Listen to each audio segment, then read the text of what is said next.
अहिल्यादेवी केसरी मैदानातील गट क्रमांक 13 सुटला आणि गट क्रमांक 13 मध्ये तास क्रमांक 4 वरती होता, ज्या जोडीचा अखंड मुंबईमध्ये दरार आहे असा बिंजोडचा बेताज बादशाह 1001 किंग मथुर आणि त्याचा आज पायरा होता लाडूसुद्धा टॉपमध्ये पलतो मित्रांनो।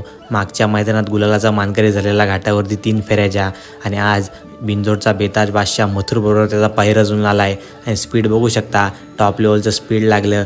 मुंबईमध्ये या जोडीने धुमाकूल घालून ठेवलेला, जाईल ती बिंजोड जिंकत होते, जाईल त्या बिंजोडमध्ये आपलं नाव करत होते आणि आज तीच जोडी आपल्याला 3 फेऱ्याच्या मैदानात बघायला मिळते अहिल्यादेवी केसरीच्या मैदानात। तुमचं मत काय, ही जोडी आज गुलालाची मानकरी होणार का? आणि अच्युत ड्रायव्हरचं टॉपचं ड्रायव्हिंग त्याबद्दल एक कमेंट्स करून नक्की सांगा। आणि आज तुम्हाला मैदानातील सर्व अपडेट सर्वप्रथम आपल्या इथे मिळतीलच, त्यासाठी आताच आपल्या चॅनलला सबस्क्राईब करून ठेवा, कारण बैलगाडी क्षेत्रातील सर्व अपडेट सर्वप्रथम आपल्या इथे मिळणारच आणि मथुर आज गुलालाचा मानकरी होणार।